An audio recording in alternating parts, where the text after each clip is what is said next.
Welcome to this episode of Athletic Training Chat. On this episode, we have Stephanie Thompson, who is a certified athletic trainer in a high school, and we are talking about establishing and maintaining and kind of cultivating relationships with coaches and how that is in the working environment. And Stephanie has a unique take on this as she went from being a student athlete at that high school under some of these coaches to now working directly with them.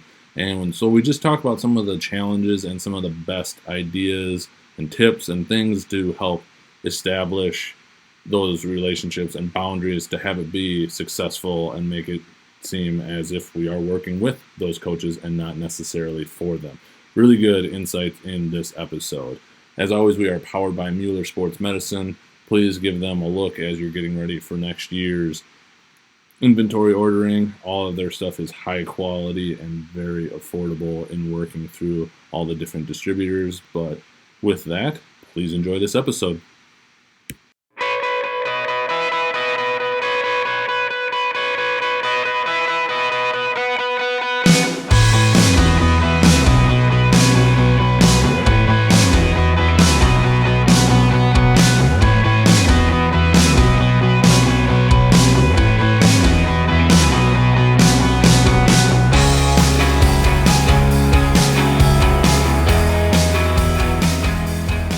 Episode of Athletic Training Chat. We are on with Stephanie Thompson, and today we are going to be talking about just general relationships and interactions with coaches, some useful tips for especially for young professionals, because I just in gearing up for this remember all the times I probably screwed up significantly in those interactions, as I'm sure most of us have done, but we connected up on Twitter, as it seems to be the trend these days. But with that, I will turn it over to Stephanie and let her kind of fill in on the background.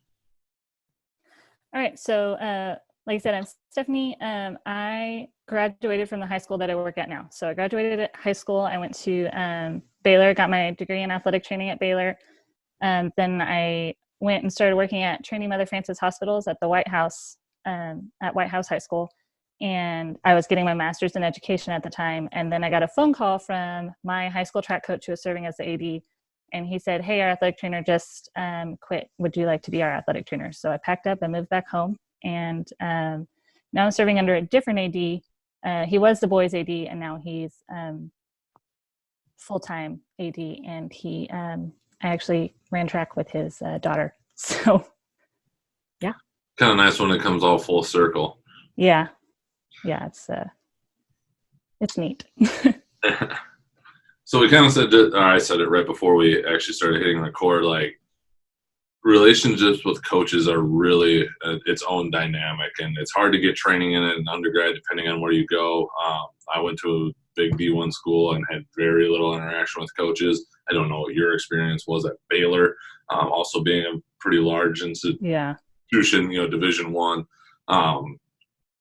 So really, and then kind of even what you were saying, now working with an AD that you went to school and ran track with his daughter, like that's an interesting dynamic. So how have you been able, what have you seen or what have you been able to do that has maintained a good and solid working relationship? Yeah, it was kind of a little tricky at first. I think having that year at a different school definitely helped me to kind of get my legs making relationships with coaches, because when I started, 12 of the 15 football coaches coached me in some form or fashion from 5th grade on, and then like our head volleyball, women's basketball, men's basketball, soccer, pretty much all the head coaches were my coaches in high school. Gotcha. So it's been really interesting just having them see me as a professional who knows what they're doing instead of the 5th grade kid who is in their health class, Baylor also, they did when we did our clinicals, he knew that I wanted to work at a high school. So he made sure to put me in a high school for a semester. And that was super duper helpful.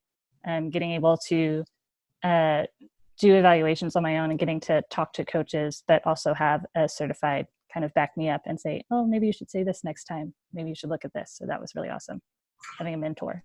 What were some of the things that you learned? So definitely trying not to be super wishy-washy when I'm talking to coaches. I think I had a bad habit at the beginning of being like, well, he might be able to play if we do this, or I mean, I know we're behind and he's our best player. Maybe if we tape him real hard, like, so it was really important at the beginning to say, no, this is what we're doing. This is my plan, and this is what we're going to do.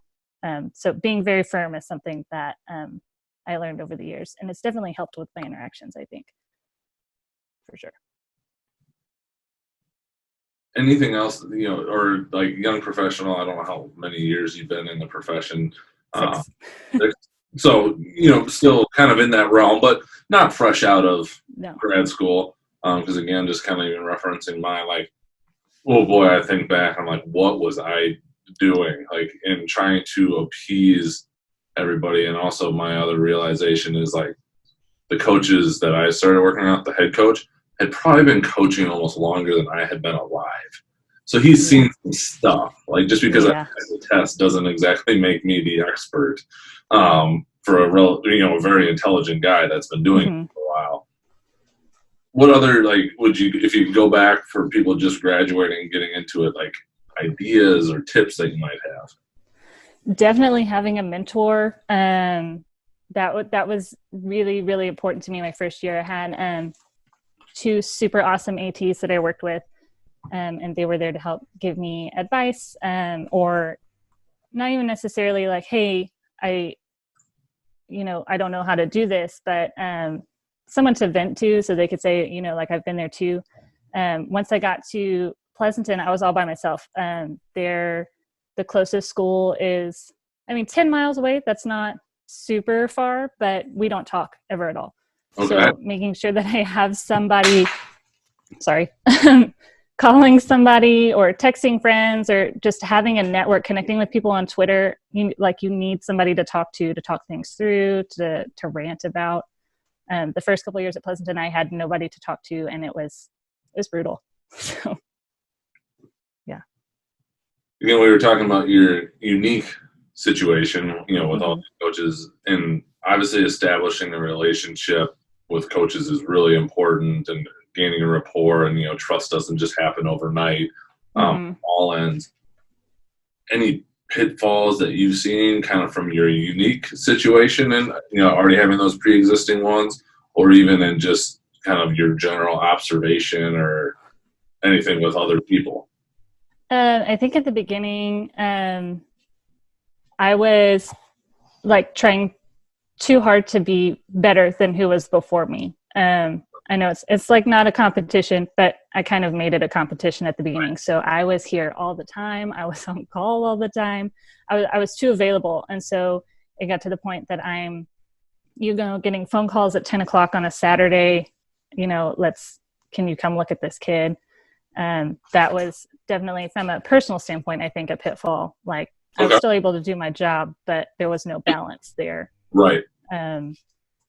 Being a little bit too friendly with some of the coaches, I think, was also something that kind of, not necessarily a pitfall, but they expected more, or they oh, it's okay, we can skip the last day of the concussion protocol. Like, no, we can't do that. Gotcha. Game day and full contact, those are the same thing. No, they're not the same thing. Like, making sure that was something established. Like, I didn't want to let down my high school track coach, Right. Yeah. Absolutely. Yeah. So that also kind of made it really hard to break bad news also, like being too tight with them. So I think being able to make a little bit of professional distance is something that is really needed. You mentioned, so like, and I've been the exact same way, and I've gone through this, and I've had my own evolution, especially about how I've done and thought about it, but also like employees, and we don't have GAs anymore, but when we did, like, I always I wanted to be the one that worked the hardest. I was there, I was all in, like, this is what I'm doing, this is what it's all about. Life changes, things happen, different settings are neither more important or not than the other, but things its own unique demands. How did you potentially, maybe this isn't maybe not the right way to say it, but kind of like work back from that? kind of work back like To like kind of bring it back into where you felt like you had control over it again, so you weren't necessarily on call 24/7, or maybe establishing boundaries. I don't know if there's a No, definitely establishing boundaries for sure. Like once I started keeping track of it. Hey, I'm at school 80 hours this week. That's not okay. I had people like my friends or significant other, hey, I never see you. I'm like, well, okay. So I started keeping track of it and noticed how much I was working. And then finally went to my AD and was like, look, man, like I'm here all the time. You wouldn't want your daughter to be working this much. Like, help me. So definitely playing on the daughter card also helped a lot. That's fair. Hey, you get what you can. Yeah. And so now, I have a more boundaries. Don't text me after 8 if you are not at a game. Like I'm not going to respond to you until 7, and I won't. I'll ignore phone calls and coaches until the next day, unless it's an absolute emergency. Right. I leave at the same time every day because otherwise I'll never be at home. So like I had to force boundaries. And there was a little bit of pushback at first, but it's gotten to where everybody accepts that. Like I'm sorry, it's after 8, but I really need this answered or something. And it's kind of neat. So. How did you deal with that pushback? Because I know that's, for me, like I'm generally like a people pleaser. Doesn't matter what it is. Like I'm all for like making other people better at even my own expense. Yeah. That's hard. It's that for me. Like, how did you handle that, or like advice for people to handle that? Yeah, no, it was really hard. Our school makes us do a strength finder. And so one of my top strengths is harmony. So I hate conflict. I hate when people are mad at me. I can understand that. Yeah. Yeah. I don't like when coach is yelling at me because I'm not at practice. But I just made it a point to be really clear about it. Like I've left at this time every day since the beginning of the year. I'm sorry, I'm not there. I'll see you in the morning. And then turning around and calling the AD and saying, hey, this is what's going on. This is how I handled it. I just want you to know. And having a AD who like supports me 100% is, I think, definitely key, is having a really good relationship with the AD, because if he didn't support me, I don't think I would have been nearly as successful in making all of the boundaries. I can only imagine, and like it's hard because it's hard to quantify. Like, but obviously you provide value, but like getting that AD to recognize that and then back you when you come to them with that is so big, and that can be really hard in some places, especially if you're the former coach. Yeah. Because they get it, and they may be hammering you. Yeah. No, there was he was the head football coach and then transitioned to full-time AD, and it was a big transition for our working relationship also, because it went from almost like, I mean, he's the AD, so he's my boss, but he was also the head football coach. So it almost felt like working for a coach instead of working with a coach. Yeah.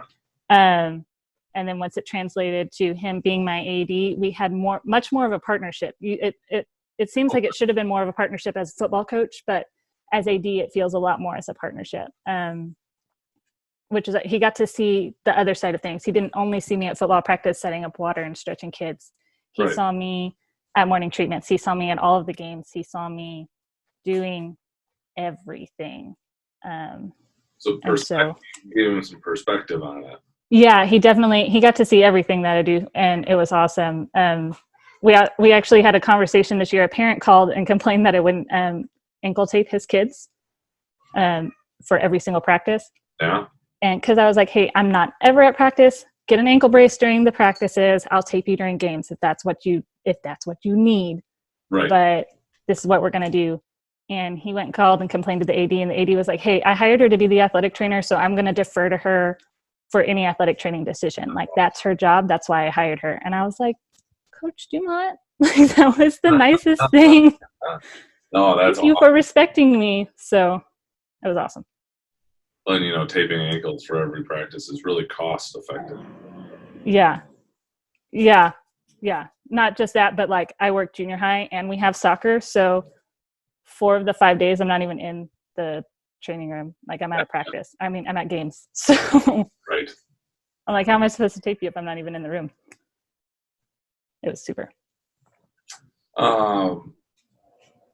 these difficult conversations happen all the time. Mm-hmm.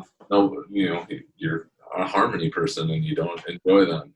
Have you found anything that you found useful to help kind of get over some of those that you don't want to have? I don't really have any kind of, I just got to do it. Like the longer you put it off, the worse it is. You just got to get in there and have those hard conversations, and make sure that, I think that it's just you, like that there's no distractions when you're trying to have that conversation. You can't have that conversation in the middle of practice. You got to set a time aside and go have it, Have you had any success, with your AD supporting you, and we just kind of mentioned it, having that perspective? Has that trickled down from them to the coaches, or have you found anything successful to get the coaches to kind of understand? Because we talk about that as a staff a lot where I'm at, and we're very fortunate with our staffing size, but it's still, we've got coaches that are 1.0 where your season ends, like, you get to just chill. Like, and and they go and they recruit and they do all their stuff, and absolutely that's time consuming. But like, we're bouncing to the next sport. Like, we got the next thing that's happening. And so trying to get them some version of that perspective, just wondering if I'm asking for myself, if you found anything that's helped. I mean, it really goes back to having the AD being supportive. We had a complaint from one of the other coaches kind of early on this year, like she spends all of her time with football. Like, how come she can't spend that much time with our spring sports? And he's like, look, there's one of her. She's got basketball. She's got softball. She's got girls basketball. There's so much going on. And him being able to help back up like what I'm saying. Because I try and tell them that too. Like, look, I can't come in for Saturday treatments during the spring sports too, because then I would never have a Saturday to myself the entire year. Like, please look at me. I'm a person. Right. So just making sure that they're aware, like, because I think a lot of they're trapped in their little coaching bubble. They coach soccer or track or basketball or whatever it is, and that's their whole life. But they don't realize that you can't be committed to basketball because you have soccer and you have junior high basketball and you have volleyball. Like, yeah, just making sure to voice it, I think, definitely helps put it into perspective. Like, I can't be with you all the time. I have other people to take care of too. Yeah, I hear you there. We've had, sorry about all the dinging. We've had that where it's just kind of like, yeah, if you want, you're a 1.0 coach, yeah, 1.0 AT, we're on board, or your sport, and sometimes that brings about a little perspective for us, where there's like, it's just like, well, yeah, that's the thing. Sorry, did I cut you off? Oh, no. No. Sorry. That was a cat. Good. Emails. Plenty over here. So one we kind of getting touched on, but it's something that's big for us that I've started going to, again, I've evolved a lot with this, is like, here we're classified as athletic training services. We're kind of our own department within the greater department, but changing the mindset of our coaches that, like, we're part of a bigger team, but we're not part of your coaching staff. We don't work for you. We work with you. And, we haven't gone quite this far yet, but you look at like a service profession, like, you don't go to the doctor and demand that they show up because you can be there at 6:30 in the morning. Like, they tell you, these are our service hours, unless, the outside things, obviously emergency stuff. These are the service hours. You're going to fit to come in to see us. And we've modeled a little bit of a different mindset with that. But thoughts on the kind of the with versus for and how that applies in the high school setting? Yeah, I think a lot of times that coaches feel like you work for them. My first year, I worked an alumni game, and it was all my friends playing on the alumni team. So there was a ball that was called out, and I was like, oh, that was totally in. It wasn't actually out, that was totally in. And the coach was like, you work for me. And I was like, I don't work for you. I work with you. Yes. I don't work for you though. I've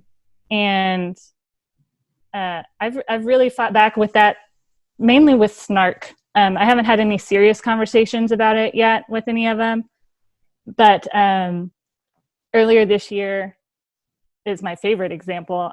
We had a one of our star players hurt himself right before a big game, and I was handling. It was an ankle sprain. It was fine. We were handling it. Coach stepped in and found a voodoo doctor or whatever to take care of him.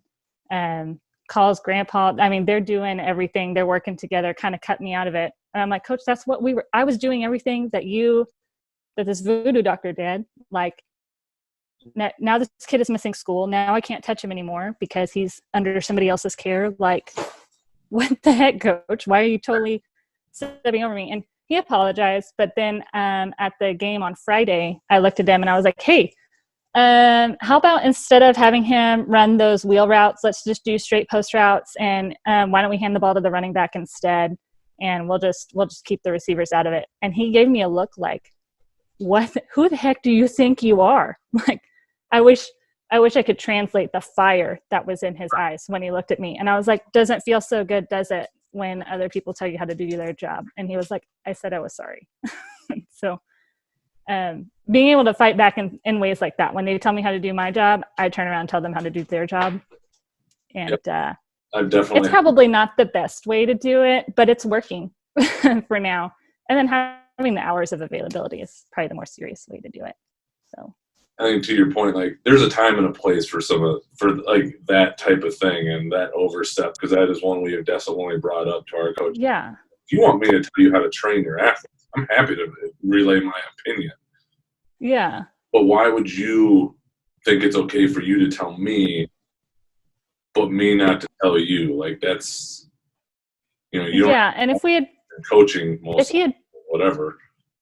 Yeah, if he had been a place where there wasn't an athletic trainer before and he was having to make all those decisions, like, I could totally understand if I was the very first AT we'd ever had. Right. But at this point, I've been at the school for 5 years, and I was not the first athletic trainer. There's been 4 or 5 that I know of before me. So absolutely. They've had athletic trainers at least for 10 years. So I don't know where that came from. I think he just freaked out because it was one of the big guys. Yeah, and that's what tends to happen, unfortunately. Yeah. Anything else specific that you want to cover on, developing coaching relationships, how to maintain that balance that we didn't quite get to? I'm not quite sure. I know that, let's see, what did I write down? Oh, one of the things that helped when I was really young and people were seeing me as, still the little baby 5th grader, was kind of playing up my experiences in college. Sure. Absolutely. Yeah. So saying that I worked with these big name athletes, or I worked at Baylor, I got to work with Art Briles. Like, no, I probably said 5 words to Art Briles, but right. Coaches didn't need to know that. I was there with him. Yep. I had supervision, but I think that helped bring some credence to it. Like, if you can say, oh yes, I worked with the football team. Okay, handed out water to the football team, and I did, I stretched a guy. But Coach didn't need to know that. It gave him confidence in me because I worked with, the Big 12 champion team. Yeah.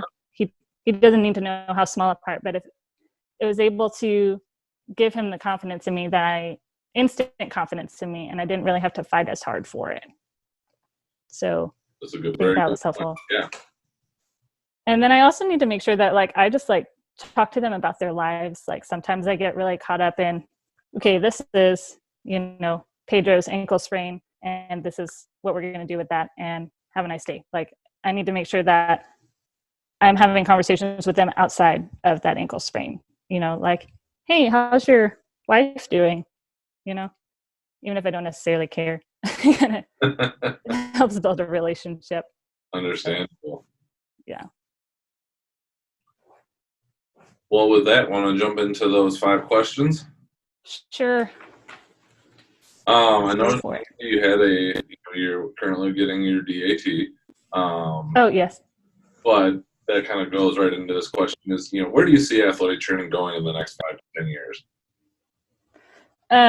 Well, hopefully we're a little more respected than we are right now. That's part of the reason that I went for the DAT, to kind of help bring a little bit more credence, even though some people don't know what the DAT is. But one of the things I would really love to happen in the next 5 or 10 years is that all schools having access to an athletic trainer in some form or fashion. If you have part-time person, if you have somebody there all the time, that would be fantastic. But having everybody having access to an athletic trainer. There are a couple of schools in my district who still don't have athletic trainers. So that it's very difficult when you're doing an evaluation. You want them to get follow-up, but they don't have anybody to follow up with. So it'd be awesome if everybody could have an athletic trainer. I think that's a perfectly awesome goal to have for the profession. I would agree. Yeah, I feel like that's most of our goals. Yeah. Yeah. What advice would you give yourself if you could go back, maybe coming right out of grad school, before that first job? As what if you could go back and give yourself some advice? What would that be? Definitely that reaching out to other people does not make you any less of an athletic trainer. I felt like because I graduated and I passed that test and had those fancy letters after my name that I knew it all, and that I was the only source of knowledge, like, for everything that I was doing. I wish I had known that, hey, nobody's going to look down on you when you call them and say, hey, have you ever had this happen before? Or, what kind of exercises do you do for this kid who can't do this? Like, reaching out to other people doesn't make you any less of an athletic trainer. And also documentation, like, document everything. I did not at the beginning. I was writing down like, oh, Steve hurt his ankle, and that was it. Like, no, write everything down. Write down your hours, write down what treatments you're doing, write down if you give a kid a Band-Aid, write it down. Yeah. If I had known how many kids said that they were coming to the training room to skip class, but writing everything down is awesome. Fair. Yeah. Fair. Yeah. What has been the most influential resource that you have found in your career? Honestly, it's probably Twitter. It sounds kind of bad, but it's you not can get as common as you think. Yeah, I mean, there's so many different opinions and takes that you can get from Twitter. I follow strength coaches and other athletic trainers, professional programs. So being able to get all of those ideas, but also to reach out with people. But it's definitely important to take that with a grain of salt. Like, don't just do an exercise because you saw, the guy with the blue check mark doing it. Do a little bit of look at that exercise, do some research, see if it's sound, and then implement it. Absolutely. Yeah, but if I had known how great Twitter was for getting rehab exercises, I would have joined Twitter earlier. It's awesome. There you go. Yeah. If you could change or eliminate or modify one thing in the profession of athletic training, it could be a modality, a common practice, a mindset, what you set the table on what it is, what would that be? Okay, kind of have two things. One would be the hours. Like, that probably comes from being the only person at my school. But if I didn't have to work a 60-hour week, that would be fantastic. I think right now that's the biggest thing in my personal setting. Yep. I love my job. I just hate how much I'm there sometimes. Yep. But then for the profession as a whole, I wish more people knew what we were and what we did. But I know that comes with advocating. So I just got to figure out how to do that. I think the more we can band together and keep pushing it out, the more organically it can happen. Yeah. It's about the only good way. Yeah. Handing out candy at basketball games only does so much. So. Fair. I like the idea, though. That's what I did for a regional quarterfinal. I sent out little packets that said Happy Athletic Training Month, and had little Band-Aids and That's awesome. Candy. Yeah, I like that idea. Man, thanks, you can steal it. Like that. Yeah, that's a good idea. Last one. What does being an athletic trainer mean to you? It means everything. I love my job so much. Somebody asked me, if you were an athletic trainer, what would you be? And I was like, homeless. I don't know. I don't want to do anything else but athletic training. I love making the relationships with the kids. I love getting people back to sport. We had a kid get to go back. Oh, we had a girl this last week dislocated her kneecap a week ago. went to the regional powerlifting meet and made it to state. And I think I cried a little because she worked so hard. So just things like that just mean the world to me, and I love doing that as an athletic trainer. Part of that, you know. Yeah, no, that's awesome. That's a very fulfilling thing as part of it. You kind of live vicariously through that. Yeah. Yeah. Coach told me she made state, and I was like, woo, did a little happy dance. It was awesome. Yeah. Anything else that you want to share? And then if not, where can people find you if they'd like to get in contact? I can't really think of anything else. I think I rambled a bunch about a lot of stuff. But they can find me on Twitter, or pretty much all of the social medias is where I'm at. So, well, we'll definitely link up your Twitter to this super. once we get it pushed out, so everybody can find it on our website if they would like to. So, cool. Well, I appreciate you taking the time. Yeah, thanks for having me. That was kind of fun. The interesting times of relationships with coaches. Hooray. Thank you again.